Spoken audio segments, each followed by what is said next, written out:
So what I was going to talk about today is culture. Mm-hmm. It's one of those things that you can apply to both your personal life and your business. It's what's the culture of who you are, which we call character, and then what's the character of your business, which is the culture of the business. It's something I found to be the cornerstone of a business, and something that people make the mistake of. They get into business going, I just want to make lots of money. I just want to make money. That's their sole focus, and that's what they build their culture on. And then their business ends up going up and then down. Very, very quickly usually. Mm-hmm. So what the culture enables you to do, and being intentional in that culture, allows you to build businesses that last for a lot longer or shorter. I'm about to launch a second business on Monday that I know over the next 6 months is going to make me X amount of money, and then we're closing it. Okay. But that's the intention. So it's being purposeful in what we do. And foundations are that important to get right. We've all heard the parable where they talk about building the house on rock, building the house on sand. Culture is building that house on rock. And it's the foundations of the business. Now the first thing to touch on is where does a culture come from? And that's from the leadership. It's quite funny that you quoted John Maxwell, because another one of his quotes is everything rises and falls on leadership. Everything within a business. That's the reason that when you look at these, people say, why do CEOs get paid so many millions of dollars compared to someone else? Because they're leading. They're the captain of the ship. And that's what everything rises and falls on. So the first thing is to go, okay, what are we going to be like as a leader? And to develop ourselves. As we grow ourselves as a person, that will grow the business. We can only ever grow a business to the size that we grow ourselves to. It's the amount of problems we can handle, the solutions we can find. As one of the guys who mentors me, a guy by the name of Richard, says, we get paid directly proportionally to the size of the problem we fix. And the prime example of that is Elon Musk. You know, fixed payments on the internet, got paid $100 million. He's now trying to fix global warming through Solar City and through Tesla, which he thinks, you know, the electric cars to solve that. And then he's also getting paid quite well through SpaceX and making money there, through interplanetary travel and helping us to, if we destroy this planet, well, how are we going to survive as a species? They're pretty big problems. Well, that's why he's become a billionaire. Other prime examples, Steve Jobs through Apple, he ended up making billions of dollars, but look at the problems he solved. They're in our hand every day. You know, and that's another example of culture, is Apple's culture of innovation. So they decided they would always innovate. They had over 30 years. But when you look at the problems that they solved, who remembers phones before the iPhone? Oh, yes. You know, now everyone's copied the iPhone. There was nothing like it. Now every phone's like it. So they innovated, they solved that problem, they got paid proportionally. Now there's another part of culture that people often meet, is that the culture within leads to the culture without. And what do I mean by that? It's your reputation. How you are as a person and as a business is what others will then speak about you. Richard Branson, one of his great sayings is that everyone says look after the customer. Customer's the most important. He disagrees. Employees are the most important. The reason for that is because your employees are the ones that look after your customers. So that's what you were saying about internal and external customers, isn't it? Yeah, indeed.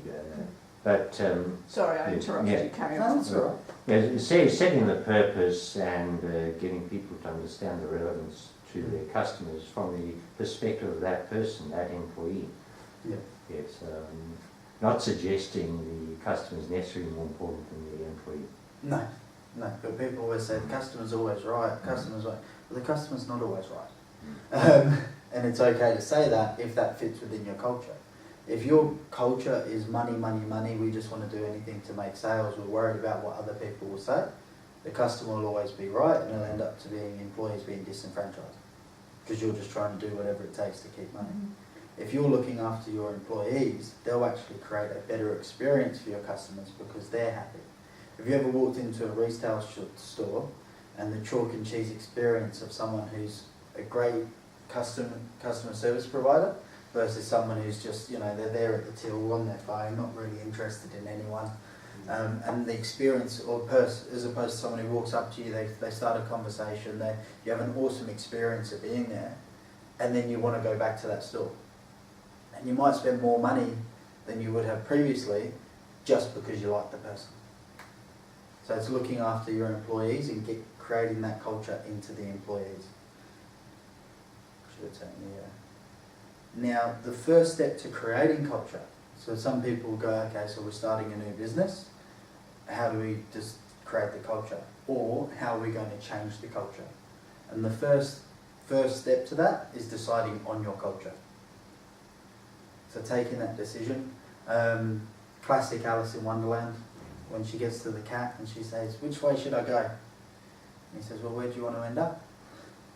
She says, I'm not really sure. Doesn't matter then. If you don't know where you want to end up, so starting with that end in mind. And that's, now I don't know who said this. It might have been one of my thoughts and I've just gone, oh, that's really good, so I'll attribute it to someone else. But life either happens to you or it happens through you. Tony Robbins. Is that Tony Robbins? Beautiful. There you go. So I knew it'd gone in. It's a blend and blend. Thank you. You're welcome. But it's whether we're proactive or we're reactive in life. And it's being proactive people, they're the ones who go, you know what, I'll do something. I know I should do this and I'll do something beforehand. And you end up in 3 places. You would have seen this the other night. It's one of my favourites. So you can be either proactive, reactive. Now you can be proactive in the sense of, and I use health as an example. Who's ever met someone who's got really, really big, had a heart attack, and then lost heaps of weight? They got lucky, they were reactive, and then they became proactive, but they need a devastating situation to make that happen. Your proactive people are the ones who go, you know what, I know I should make sure I eat my greens each day, I know I should exercise 30 minutes each day, and they do it in advance. Now the third part of this,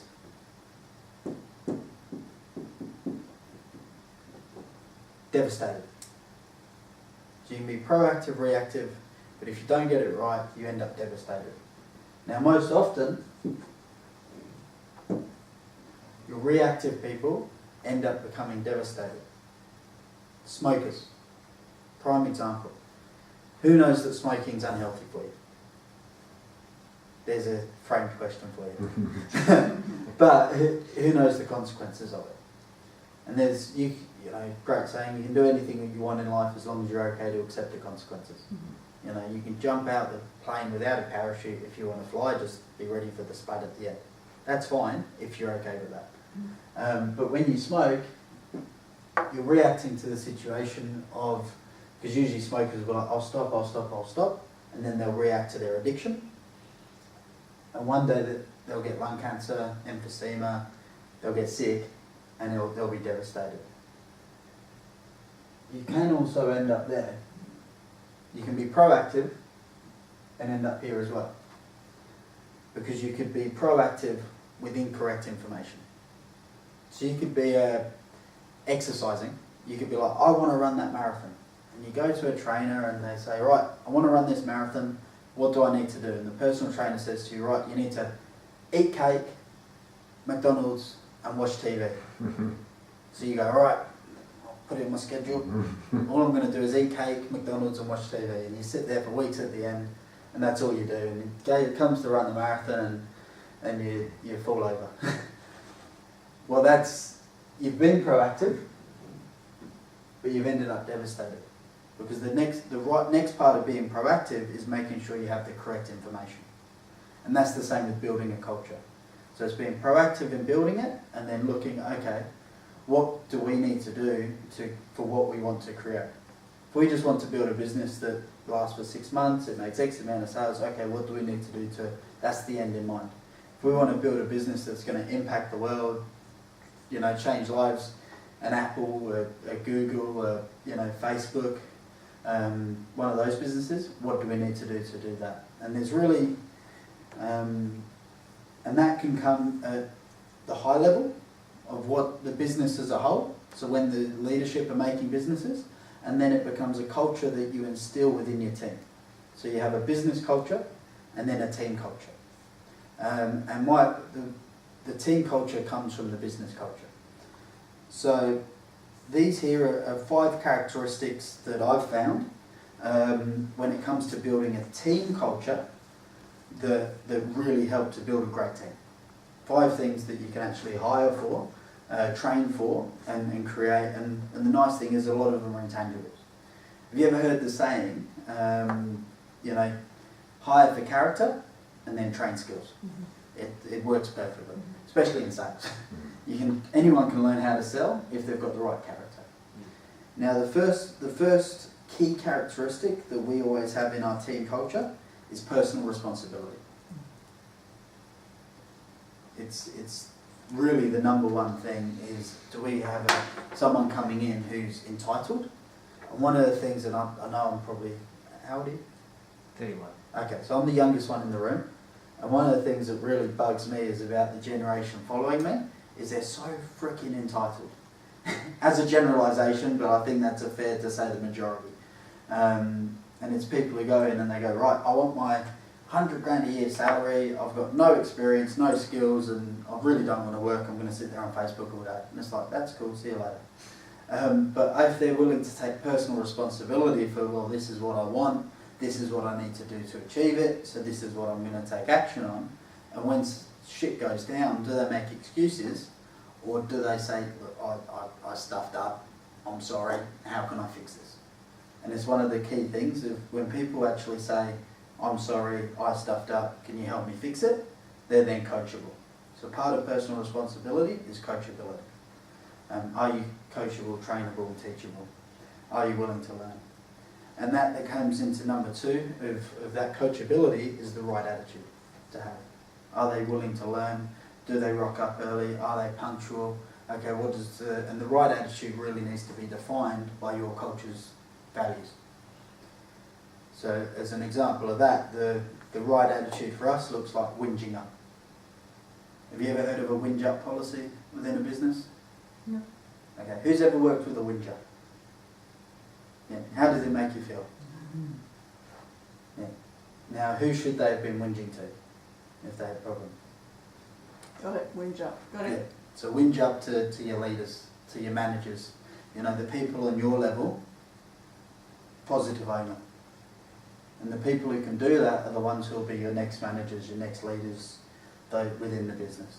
The ones that don't let the door hit you on the way out. Because one bad egg within a business can destroy everything. And that really is negativity. The next part of that is honesty always.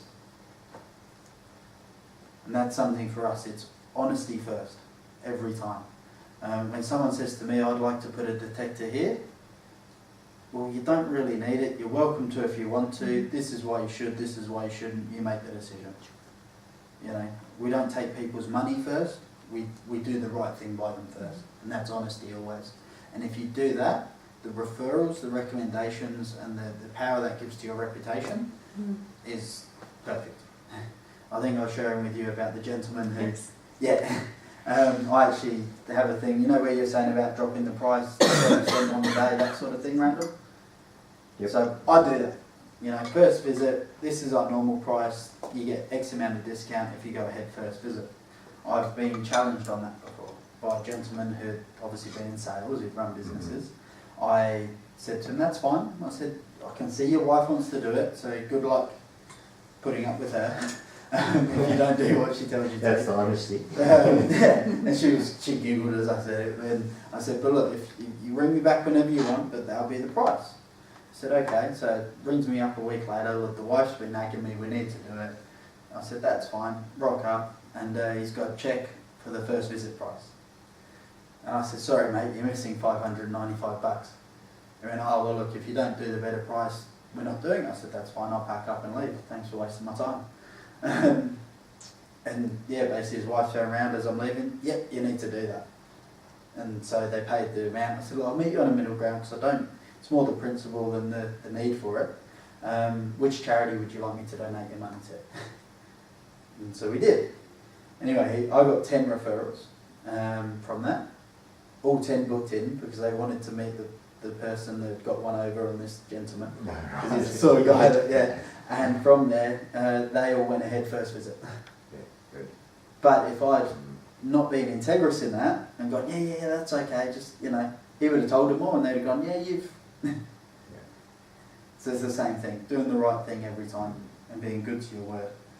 Because it all catches up, and that reputation of, well, he's good to his word, first of all, it made it a lot easier to protect them and actually make the sale, because they've gone, well, if he's honest in that, he must be honest in everything. But, well, we've just seen that in action, so we know that it's happening. And lastly, and it's one that often gets missed in businesses, have fun. Can you just recap for me? We've got I've got personal 4, responsibility, Yeah. right attitude, honesty. Whinge up. Oh, whereas Whinge Up Yeah. standalone. Sorry, I didn't get that one. I'll put Whinge that up, together positivity only. with I got that Yeah. under attitude. yeah, Right, okay. me as well. Honesty always, Yep. and have fun. Got it. So having fun, it gets missed. And it's one of those things I've found, especially in sales, if you're having fun as a team and then having fun with your customers, everything else seems to take care of itself. I have a habit of busting a lot of really bad dad jokes anytime I'm making a sale. But as soon as I get people laughing, everything else is, and there's a lot of science behind that, but everything else, and have fun, and people like that. You have fun with people, and that's, sometimes I'll be at someone's house, I'm supposed to be there for an hour, and I'll leave 4 hours later. Because we've just had fun, and we've ended up having beers and dinner and all that, and I got invited to Christmas last week by something. They were like, oh look, we're having a big family Christmas feast late in the evening, because that's their culture. You're welcome to bring your family. And I've just met them, and I'm like, yeah, which is cool. But that all comes down from doing the first 4 and then just having fun. And if you can implement those 5, and the reason the right attitude, that's subjective to your organisation. So I will just go back to touch on that. Right attitude is subjective to organisation. I can't say what's right or wrong. There's things that work, but that's all based around keeping the end in mind. So yeah, just to quickly summarise before I take questions, culture is the foundation or the cornerstone of any business. It's got to be worked out by having the end in mind, but the best way to go is to learn from don't have to work it out yourself, learn from the others that have gone before you, and look at organisations where you go, well, this is where we want to be, what have they done right, and then copy and imitate. Yeah. Awesome. Any questions? Yeah, really good, Marlon. Yeah, the Whinge Up one, I'd Yeah. like to explore that a bit. So the second, and I paired that with the right attitude and avoiding negativity. So, are you putting the avoid negativity in the right attitude box, or is avoiding negativity? Avoiding negativity in the is in Whinge the Up. Whinge Up. Okay. So it's a case of if you're feeling negative about something, who do you Yeah. vent to? Right. So a lot of time people will vent, and that comes Yes, from 2 yes, parts. Yes. People will feel like maybe a manager or leader is unapproachable. Yeah. So if you feel they're unapproachable, you'll whinge to your teammate. Yes. But if you know that your leader's there to help you, then you can whinge up to them and say, look, I'm really struggling with this. And it's incredible how often that by whinging up, the reason that they're in that leadership role is because they have more experience, they have better insights. It's a bit like a 4-year-old goes to another 4-year-old and says, I've broken my leg, oh, it really hurts. Well, they're not going to know what to do, are they? So go talk to mum and dad. Same thing. I get it. So it's around having a culture whereby people are comfortable to whinge up. Yeah. So don't contaminate your peers with your gripe. Come and have a chat. And it also... And making sure they're comfortable to be able to do that. So that's the role of the leader. Yes. So you're saying it all starts from the top down? It starts from the top. And with that, especially in the sales side of things, whinging and negging someone out is the most selfish thing you can do. Because if say we're doing sales together, and I whinge at you and it negs you out for the day and you end up doing 0 sales, or not doing as many as you can, I'm actually stealing money from your family. That's the way I see it. I'm actually stealing from you because I've It's a very stopped powerful you. frame. Yeah, It's a very powerful frame. yeah.